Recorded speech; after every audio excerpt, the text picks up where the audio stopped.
What's up, guys? Last night we went to see the Sonic movie. Just to give you all a warning, this, like every single one of my movie reviews or movie opinions, will contain spoilers, because otherwise I do not know how else to express my thoughts and feelings about it, and I just do not like to measure by myself what is considered a spoiler and what isn't. I am tone deaf when it comes to that. And for me personally, spoilers do not bother me. So the new Sonic movie, I was in a sense anticipating that not necessarily was it going to be a waste of time, but it was just going to be something that I would see, just be fine with it. But I must say that I was quite pleased with it, only because it appears that we finally have a successful video game movie. What I mean by that is that in the past, every time we have attempted to take a video game and turn it into a movie, it has not turned out well. With this movie, I feel like it was handled very well. I am not very well versed with the Sonic character. I only remember my brother playing the game in the Sega, and I played it a few times, but I was not really big on the Sega. But what I can say is that this movie was worth going to see. For starters, the cast was amazing. I do not know much about the villain, like Robotnik, except for what I have seen in this movie, and I absolutely enjoyed Jim Carrey's performance. And now that I understand, after watching the movie and following the plot, I cannot imagine that role being done any better. Jim Carrey was the absolute best pick for that role. I am just going to say it like that. James Marsden, it was nice to see him in this movie, for I normally associate him with being Cyclops, and also probably my first on-screen boyfriend ever. I used to think that he was cute way back in the day. And also, Cyclops had always been one of my favorite superheroes, so the fact that he was associated with him, I just have a bias for him. After that, I only saw him in Hairspray back in 2007, and after that, for me, he just kind of dropped off the face of the planet. So I don't know what he's been up to. I want to say that his role, I don't want to sound like I know everything about being an actor, but it's not a particularly complicated role. It's not like I can say, well, James Marsden was the only person who could have played this role, right? Nothing like that. But I think that he did a very good job, and I'm glad that we got to see him doing a good job in this movie and having a good character. Sonic himself, I loved the design. I tried to imagine the original design that this character had, like the first art of him that was released that he was supposed to look like for this movie. I am so glad that the internet collectively absolutely said everything that they said about this character, talked all the trash that they had to turn this into a trend, because I'm pretty sure that influenced the producers, designers, directors, whoever is in charge, to just redesign it, do a better job, and now we finally ended up with the character as we know it now, and it just worked really well in the movie. Besides the robots and everything that we know is clearly CGI, as a character, he was very well portrayed. Even though he is cartoonish within the movie, which has real-time elements, it didn't seem goofy. It didn't seem like he didn't fit there. He has his crazy eyes, of course, because he's not normal. He's not from our planet and whatnot. But it's not like he couldn't fit in to the screen, if that makes sense. I would have definitely struggled watching the movie had we had the other design. We know what Sonic looks like, and the first design was not appropriate for this flick. I enjoyed the theme. The theme seemed to revolve primarily on Sonic being this lonely creature. He had to leave his hometown, which is some island, because of his powers. The native people, I guess, of that planet just wanted to get his power because they knew the kind of potential he had. He was fostered by some kind of hawk character. Was it a hawk or was it an owl? It was some kind of bird character in his hometown, and she is the one who equipped him with the so-called rings that can help Sonic create portals. And the whole point of it is every time Sonic is discovered with his powers and he is being chased down to be either experimented on or pulled apart or just have his powers somehow stolen from him, the bird lady just said, hey, create a portal to go to another planet where you can be safe until you get discovered again. You cannot help but feel bad for Sonic because this is like a young creature who wants to have fun and be normal, and he watches everybody else just having a family life, having friends, and his powers allow him to, since he moves so fast, he can play baseball by himself and he can play all kinds of games by himself, and he's always so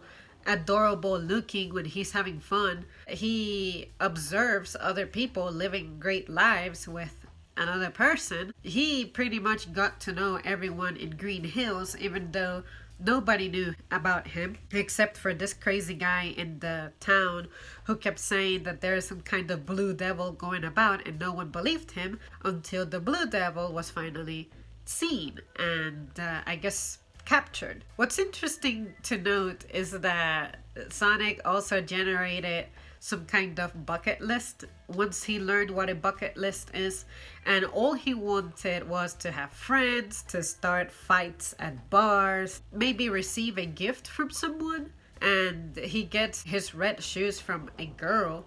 It's the family member of James Marsden's wife's character. And that lady, the wife lady, I already forget her name, but she's not in the movie too much, but I actually enjoyed her performance. It wasn't like an annoying kind of side character. Just normal girlfriend, wife, in a relationship. She has to be involved somehow. James Marsden's character is a cop that was actually aspiring to become a street policeman in San Francisco, because apparently San Francisco is a place that has crime issues in the streets, and he's like, I want to get my hands dirty. I want to work somewhere dangerous so that I can prove myself, because Green Hill, the worst crime that happens, it's not even people speeding. It's something like their cars just break down and he has to jumpstart them. Things like that, the mundane things. And he felt like he had much more potential than that. And then Sonic was telling him, well, why would you want to go away from the people you care about and love and the people who actually recur to you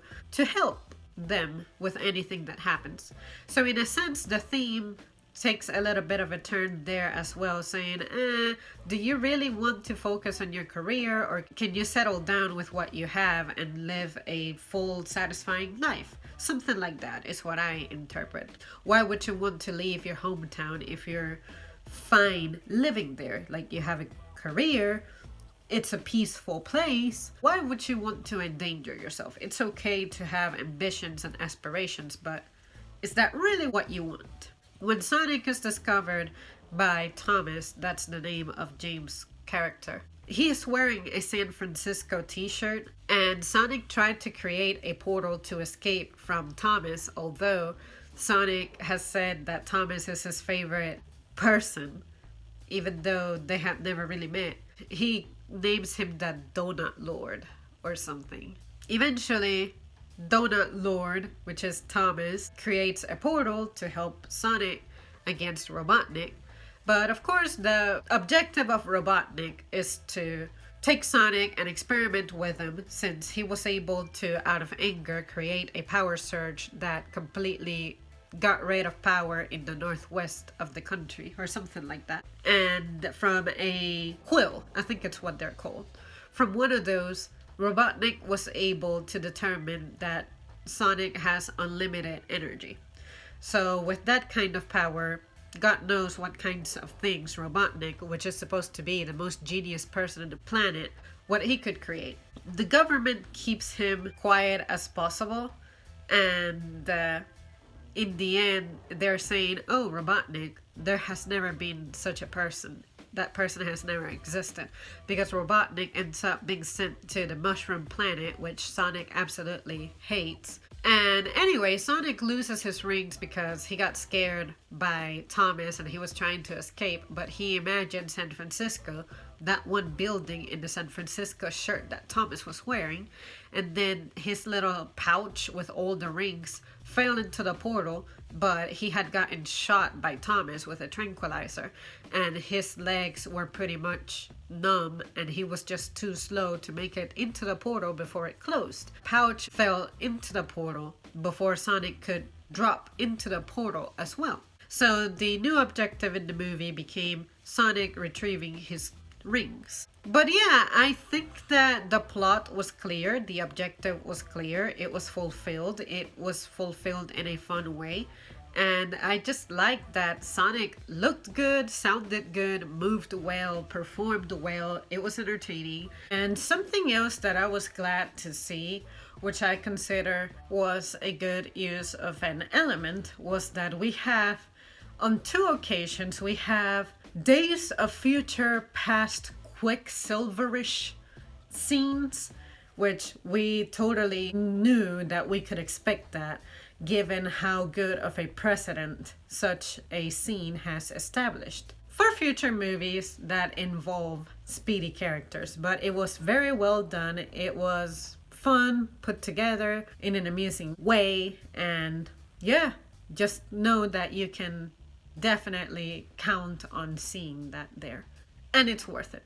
And all of the other characters around him just behaved in the manner that you would expect these characters to behave if you have this hedgehog that's blue and has superpowers. I don't know what else people could have expected from this movie. I just know that me personally, I was entertained, I was engaged, I had fun with this movie, and I was not cringing at anything that happened there.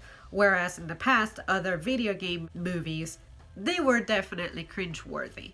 I'm not sure if it's because of just the graphics being unappealing back in the 90s, or if it was just the kind of directors that it had.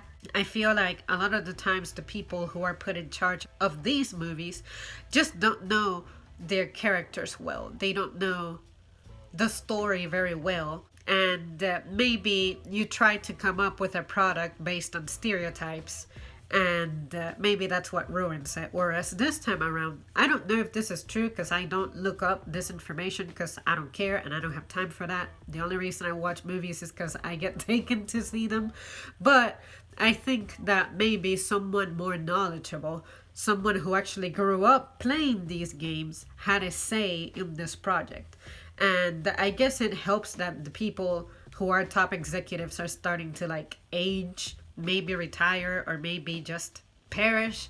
And now nothing but the younger generation eventually is going to get in the position to where they're the ones who are in charge and have a say.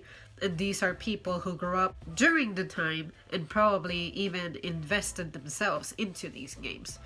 I'm not sure, one can only hope, but I'm just glad that Sonic turned out to be successful, because now we know for a fact that it is possible to have good video game movies. We needed this. So now I'm excited for a sequel. I hope that the movie does well enough. It sounds like it could be on its way to doing well enough, but we don't know what the standards are for a movie to be considered doing well, so that worries me sometimes.